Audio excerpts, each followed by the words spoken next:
जीवन में सब्र का महत्व। गौतम बुद्ध। यह कहानी बहुत ही पुरानी है।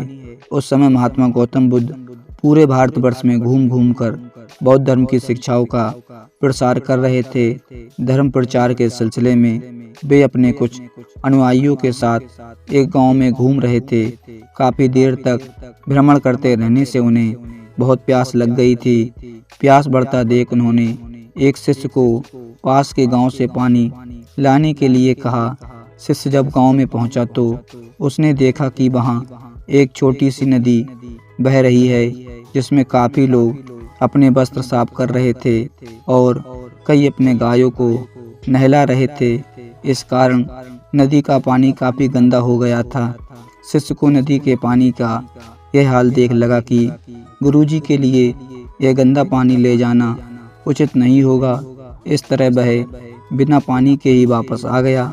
लेकिन इधर गुरुजी का तो प्यास से गला सूखा जा रहा था, इसलिए उन्होंने पानी लाने के लिए दूसरे शिष्य को भेजा। इस बार वह शिष्य उनके लिए मटके में पानी भरकर लाया। यह देख महात्मा बुद्ध थोड़ा आश्चर्यचकित हुए। उन्होंने शिष्य से पूछा, गांव में बहने वाली नदी का पानी तो गंदा था, फिर यह पानी कहाँ से लाए हो? शिष्य बोला, हाँ गुरुजी, उस नदी का जल सही में बहुत गंदा था, परंतु जब सभी अपना कार्य खत्म करके चले गए तब मैंने कुछ देर वहां ठहरकर पानी में मिली मिट्टी के नदी के तल में ठहरने का इंतजार किया। जब मिट्टी नीचे ठहर गई तो पानी साफ हो गया, वही पानी लाया हूँ। महात्मा बुद्ध शिष्य का यह उत्तर सुनकर बहुत खुश हुए तथा अन्य शिष्य को एक शिक्षा दी कि हमारा जीवन भी नदी के तल जैसा ही है। जीवन में अच्छे कर्म करते रहने से यह हमेशा शुद्ध बना रहता है, परंतु अनेकों बार जीवन में ऐसे भी क्षण आते हैं जब हमारा जीवन दुख और समस्याओं से घिर जाता है। ऐसी अवस्था में जीवन समान यह पानी भी गंदा लगने लगता है। मित्रों, इसलिए हमें अपने जीवन में दुख और बुराइयों को देखकर अपना साहस नहीं खोना चाहिए और धैर्य रखना चाहिए। गंदगी समान यह समस्याएं स्वयं ही धीरे धीरे खत्म हो जाती हैं। नंबर 1, अपने दुखों का कारण आप ही हैं। भगवान बुद्ध एक नगर में घूम रहे थे। उस नगर के आम नागरिकों के मन में बुद्ध के विरोधियों ने यह बात बैठा दी थी कि वह एक ढोंगी है और हमारे धर्म को भ्रष्ट कर रहा है। इस वजह से वहाँ के लोग उन्हें अपना दुश्मन मानते थे। जब नगर के लोगों ने बुद्ध को देखा तो उन्हें भला बुरा कहने लगे और बद्दुआएं देने लगे। गौतम बुद्ध नगर के लोगों की उल्हानों शांति से बिना बोलने सुनते रहे, लेकिन जब नगर के लोग उन्हें बोलते बोलते थक गए तो महात्मा बुद्ध बोले, क्षमा चाहता हूँ, लेकिन अगर आप लोगों की बातें खत्म हो गई हों तो मैं यहाँ बैठ जाऊँ। भगवान बुद्ध की यह बात सुन के वहाँ के लोग बड़े आश्चर्यचकित हुए। वहीं खड़ा एक आदमी बोला, ओ भाई, हम तुम्हारा गुणगान कर ही रहे हैं, हम तो तुम्हें गालियाँ दे रहे हैं, क्या इसका तुम पर कोई असर नहीं होता? बुद्ध बोले, आप सब मुझे जितनी गालियाँ दो मैं उन्हें लूँगा ही नहीं। आपकी गालियों देने से मुझ पर कोई असर नहीं पड़ता जब तक मैं उन्हें स्वीकार नहीं करता। बुद्ध आगे बोले, और जब मैं इन गालियों को लूँगा ही नहीं तो यह कहाँ से रह जाएंगी? मित्रों, बुद्ध के जीवन का यह छोटा सा प्रसंग हमारे जीवन में एक नया परिवर्तन ला सकता है। नंबर 2, दुनिया में कोई गरीब नहीं। भगवान गौतम बुद्ध एक गांव में धर्म सभा को संबोधित कर रहे थे।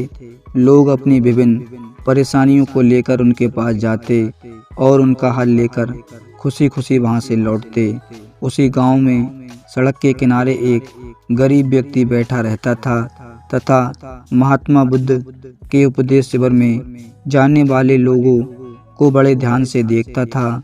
उसे बड़ा आश्चर्य होता था कि लोग अंदर तो बड़े दुखी चेहरे लेकर जाते हैं, लेकिन जब वापस आते हैं तो बड़े खुश और प्रसन्न दिखाई देते हैं। उस गरीब को लगा कि क्यों ना वो भी अपनी समस्या को भगवान के समक्ष रखे।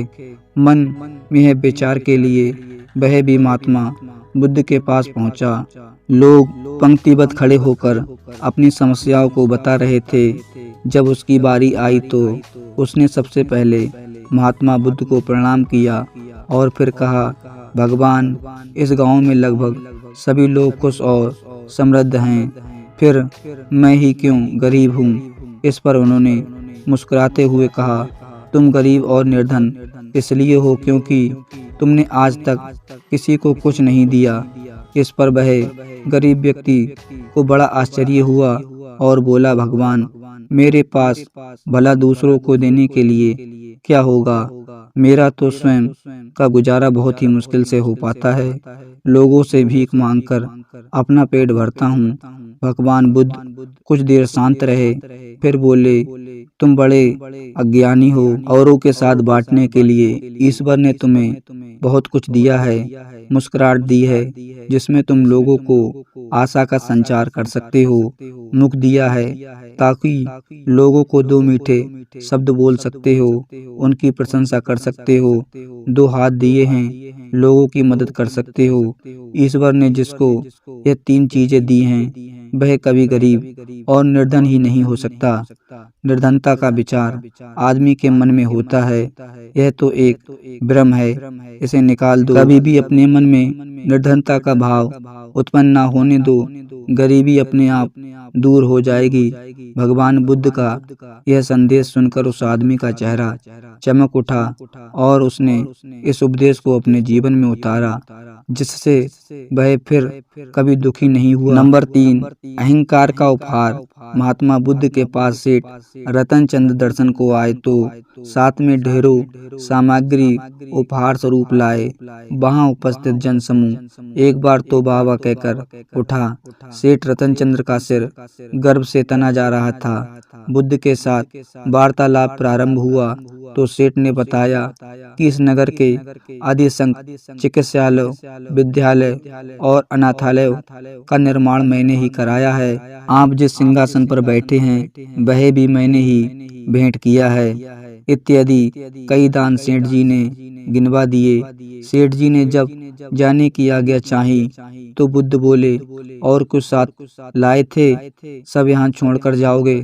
सेठ जी चकित होकर बोले, प्रभु, मैंने तो सब कुछ आपके समक्ष अर्पित कर दिया है। बुद्ध बोले, नहीं, तुम जिस अहंकार के साथ आए थे उसी के साथ वापस जा रहे हो। यह सांसारिक वस्तुएं मेरी किसी काम की नहीं। अपना अहम यहाँ त्याग कर जाओ, वह मेरे लिए बड़ा उपहार होगा। महात्मा बुद्ध का यह कथन सुनकर सेठ जी उनके चरणों में नतमस्तक हो गए। भीतर समाया हुआ सारा अहंकार अश्रु बनकर बुद्ध के चरणों में धो रहा था। तब बुद्ध ने कहा, आज से तुम निर्मल हो गए। तो दोस्तों, कैसी लगी? अगर वीडियो अच्छी लगी हो तो चैनल को सब्सक्राइब कर दें। मिलते हैं एक नई वीडियो में, तब तक के लिए जय हिंद, धन्यवाद।